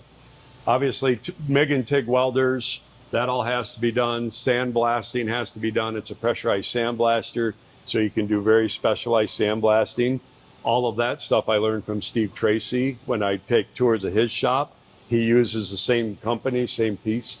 And so Steve told me how well that equipment is, and so we went out and bought the same thing so we can treat our material the same. And is that also can be used for design work? Yeah, it can be a lot of different things because you can take a piece of glass and we can make a mask and we can sand etch the glass and put the numbers and indices in glass, which we've done a lot of that. And then a 3-axis mill, another 3-axis Haws. This is not an enclosed one, so this is used for different stuff. So it's set up to do Mustang bezels right now. So they'll run a series of Mustang bezels for 7, 8 Mustangs. Is there any classic car that you have not dwelled in yet? Oh, I'm sure. Yes. I don't know what that is, but I'm sure there is. And there's always, and it's what's popular. Obviously, right now, square bodies, C10s, and OBS trucks are really big, but F100s are coming on, Fords, Dodges. So Fox bodies. Fox bodies are coming. We just launched one version of the Fox body, and now we're going to have to go to other S10s, a new thing that's coming on strong. So yeah, there's always something new. R&D room where all the research and development done and all the custom one-off gauges. There's the Nova, everyone. Evan's back here working on a custom Hey, design Evan. right now. Hi. What are you working on? Oil, temperature, and fuel gauge for a 47 Ford. We've actually got the real deal right here. And so essentially what I'm doing is I'm taking this old design and we're updating it. Modern electronics, all of our movements in there, and I can show you. This is the stock outer housing, but there's all of our movements in there, and it's all going to go in this 3D printed housing that we'll be printing in-house. These front and back mount plates we're going to be water jet out of aluminum and making those in-house. So yeah, it's been a really enjoyable project to work on for sure. Oh, I love that. How long have you been here? I've only been here about 2 weeks, so I'm really glad to have joined the team when I did. Everybody's been super nice. They've been able to share with me a ton of information, like what I know now versus what I knew coming in is like night and day. Oh, I bet. I mean, you can get so much from a place like this. There's so many components, so many different departments involved as well. And obviously you're into CAD. Yeah, definitely. Yep. Evan moved here from Iowa, and he comes through, and it's all about the passion and the ability to learn. And he will be working closely, and he's going to be one of our lead designers, and he's going to be focused on custom one-offs. It's like this customer shipped us their factory part, and quite honestly, when Evan's done here, we'll use none of this. But we need all of it for location, where the mounting points are, where the pointers are, what it looks like and feels like, and then a list of the customers. So the sales group will spend a bunch of time figuring it out. Michael or the guys up front, David, will go through and they'll draw the pictures and do it. So all of that'll get done, and then Evan will grab it, and then Evan will CMM it or coordinate measure it so he knows where everything is in space down to the, I don't know how tight you got it, probably down to a couple thou. Yeah. So he knows exactly where everything is, and then he'll start creating a model. Once he's done with the model, and there's the air core movements that I showed you earlier, he took those air core movements and placed them in space matches this, so then every piece of that he will make. Now, if this was a product that we were going to say, you know what, we've built this gauge 5 or 6 times for other customers, we may start making this and make it a production part. But if it's a low piece and it's always custom, then it'll stay back here in the custom work. That's how the 40 Ford came up. We were doing so many 40 Fords, we just finally decided this is too much, we need to manufacture it. But right now, these aren't popular enough, so we're going to continue to do it this way. But if he gets another one of these, he'll have a good model to start with. Okay. Now, Evan, you're obviously very young. John, how did you find Evan? Everybody's trying to find, fresh talent. I'm not going to say young blood, but So it is clearly young the blood, passion and we is are. there. And we do just like everyone else. We go to trade shows, we go to Good Guys events, we go out in Indeed. We just spread it out everywhere. And the younger generation, they're so knowledgeable in the social media and all of that. That just gets out. He found us. He found that we were looking for someone. Obviously did his homework about who we are, what we do, and how we are, had an interest in, and called us up, said, I'd like to come and visit. So the tour that you're getting now, Evan got that same tour, and we said, Evan, if you're interested in coming to work with us, you let us know, we'll start the process. It was a no-brainer for us to see his ability and his passion. He had a job waiting here if he wanted it. He decided to make the jump, and now he's here, and then I hired to retire. My goal is that I retire sitting in that same chair. So. Obviously, you love cars, Evan. Sure do. Ranas Radar, what's your favorite? My favorite car of all time is a 1969 Dodge Charger Daytona. Oh, nice. I have a model of that in my home. So nice to meet you. That's awesome stuff. Can't wait to see what else you bring out, because there's going to be a lot of creative things, John. Yes, we have a very large backlog, but this is up next. So same thing, customer sent us pieces, and Evan, when he's done with this one, will jump right to this. And I should know what that one is, but that is a 38 Buick cluster and clock. Okay. Nice to meet you, Evan. Good to meet you as well. This is Jason, who is our lead builder. Hey, Jason. So Jason's been with the company 18 years, and he may look familiar to you. We may look similar alike. I thought it was him earlier this morning. Yes. So, any relation? Yes. So Jason is my younger brother and been with me for 18 years. And Jason, since the beginning, has been a lead custom builder. So he handles all the high-end customs that you see out there. Every one of those would have ended up on Jason. And Jason is the builder.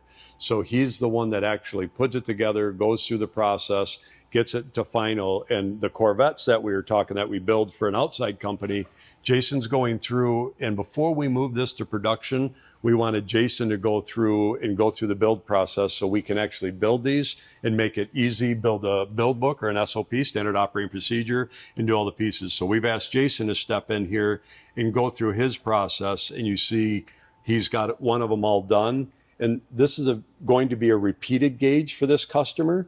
So we want everything done so it'll have its own box like you saw. And these are going to be a lower production part. You won't see these out in a catalog or anything. This customer will offer the service like we do. We offer the same service, but we do it for other people as well. So this is going to be for a Corvette. And you can see by the deep cones, and there's 63 on these, right? So these are 63 Corvettes. And so these are a very specialized part, but they're probably going to be for an LS motor. Okay. Well, Jason, I've seen a lot of your work out there at the shows. Anytime something catches my eye and I see it's Classic Instruments, it's done really well. 18 years. What's it like working with John, working with a sibling? Pros and cons. Be honest, I can get him out of the room if you like. Ups and downs. But overall, it's been great working with my brother and all that. And my mom gets in here, my dad was in here. We've all Yes. So it's been really cool. We just Full never let my family sister run. in here. But I love that. Family run. Well, we came Mom from earlier the as well. greenhouse business. We all worked in the greenhouse business together. Yeah. So it's not like it's there. And I swore a long time ago I'd never work with family, but there's so many pros to it that we bounce each other off things. And, like COVID, when things really got bad, that's where the family really came into its thing. I mean, COVID was tough. Michigan shut down all the factories. We were shut down. But Jason and I never quit coming to work. Mm-hmm. So we had the option. I owned the building and the business, and my family was here. So Ron, myself, Jason, my mom, we all came and worked every day. Ron is a relation as well? No, he's not relation. He just decided he He's might just as well adopted. be. He's been with us. So, and from back here, we can pull in a car. So we can pull the gauges out. Once we pull the gauges out. So in what situation would someone be bringing you the car? Normally we won't have. Of course, everybody, that's the 67 Nova, so we will have a look at that in a minute. But normally we wouldn't have somebody bringing the car. If I wanted to develop a new gauge, like when we started for the square body trucks, I went out and bought a square body truck, or I can take a customer's car, but I can bring it in here, then pull out the gauge panel. And then we would then CMM it with a ferro arm, which is coordinate measuring. So this measures something in space. So you would put it on a flat plate, then you would calibrate it, and then you would take the gauge cluster and you would know Evan with his piece would bring his part here, clamp it down, and he would coordinate measure it. So he knows where everything is and start his CAD model.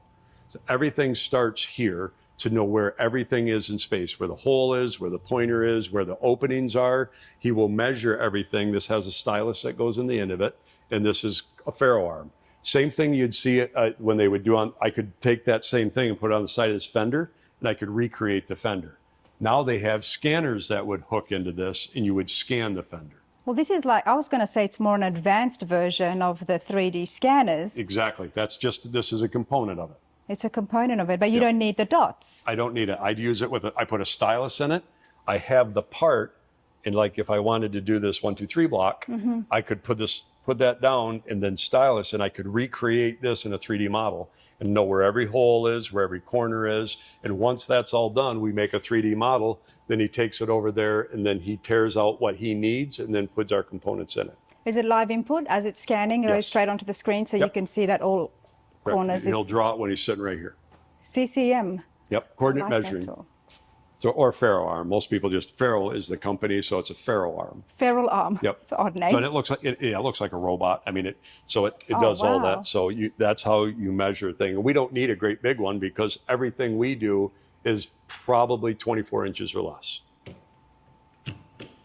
That's pretty cool. So once we have it in there, we'll pull the gauges out. We'll ferro arm it, we'll get it all coordinate measured, we'll design it, build it, prototype it, 3D print the parts, do all the stuff. Then we can take it in and put it back in the car, make sure it fits, make sure it clears all the brackets, do all the pieces. And once we're happy, we can make it run and operate. Then we would start manufacturing. Or do we want to injection mold the housing? What do we want to do? And go through all the pieces. And then I can write my manual, my install manual, and do everything and know that it works. That's because the you would have best the case car scenario. right here. Because you'd have the car. Now, we can't do that with every car, every piece. So a lot of times, like you saw Angie Johnson's new Trans Am she built, I worked directly with Angie. I had Angie send her cluster here with Angie and Alan. I did all the work, and I built them a prototype and send it, and they did all the work at their shop. I do that a lot with Bobby's done a bunch for me, Troy's done a bunch, Alan's done a bunch. All those shops have done stuff. And then what I would do is for all their work, I will give them the gauges for Angie's car. And now I get all the data off of it. Now I can mass produce it. I custom printed all that and stuff. So they get the gauge cluster. They give me all the information, and then we share resources that way. And of course, you know, with those high-end builders, everything's going to be accurate, and you can obviously trust them as well. It's not with anyone. Alan's probably one of the most detailed builders in information that we get back. Alan is just incredible on if we did something or he sees something that we can improve, he gives a lot of data back. Yeah. And with Angie's gauge, it went back and forth a couple of times, and it was, the first one would have worked, but it was way better after Angie and Alan improved upon it. So now we have a better product for people because of them. So I like working with Alan a bunch. Angie's Trans Am is on the channel, everybody, and Alan Johnson from Johnson's Hot Rods, we'll be seeing him again as he is helping me with the tailgate stamping of it. So stay tuned for that. Company needs a warehouse. So I'm fork truck rich. You see, I have a bunch of fork trucks, but we have all of our dunnage for shipping. So all of the cardboard, all of the boxes, all the dunnage for shipping the different size. All of this done is Traverse City, where you flew into. All of this is made and produced there. So we have custom sizes and shapes. So all of that has to be warehoused in here. And obviously we have highs. So we have to stack that down. And so that's what the warehouse is for. And you try to keep that space down, but space is space and you have to do it. Folks at home, any show, most of the big shows. Tell my boss, but I've done this for free. Most of the shows out there, the big name shows, whether it's the Good Guys or the Street Rod Nationals or Triple Crown of Rodding, Classic Instruments will be there. And you're there on the ground. Yeah. Yep, I try to go to all the events. Back when we started Classic and we were just going, I think we did 30 shows a year. Wow. So it's 52 weeks in it. So. But it helps you connect with the customers as well. Yes. Oh, absolutely. That's where we learn everything. And anytime we're in an event, we take care of the customers, selling our product, but what we always took note of what we didn't have. So each salesperson had to have a notebook in his or her pocket. And if a customer came up and asked for something that we didn't have, they had to write it down. And on the way home, because you would have to drive, we would take all the notes and we would put those notes together. That was our new product. So once we got X amount of what we didn't have, that's what we started working on for new product. I was full-time officer until I bought Classic Instruments and then went part-time. Then Classic Instruments got to the point where I took about a 7-year hiatus. So I completely retired, and then I hired back on 11 years ago. So I've been back working, I would say half-time. They call me part-time, but it's closer to half-time for about 11 years now. 11 years now. Drag racing to being out there with the other racers, innovative business owner, and of course, law enforcement. There is a lot of different hats, and not just that, now management of so many different other companies. John McLeod, we need to have a sit down. Let's find out exactly how it all started and what led to the success behind Classic Instruments. I hope you all enjoyed the shop tour, the factory tour. I certainly did. But let's go and have a sit down, John. Thank you so much. Thank you. Absolutely, everybody. Details are in the description as well as on the screen. For any questions, visit the website or give the friendly folk here a call. If you're wondering about something, you got a custom idea, I'm pretty sure with all the CNC and the 3D printing, the laser cutting, you guys can achieve that. Come up with something. Or we can call our friends, and we have lots of friends in the industry. If we can't machine it or build it, we know somebody that can. Exactly. Put these guys to the test, everybody. Challenge them, but hope you all enjoyed that. Next segment, let's sit down with John McLeod.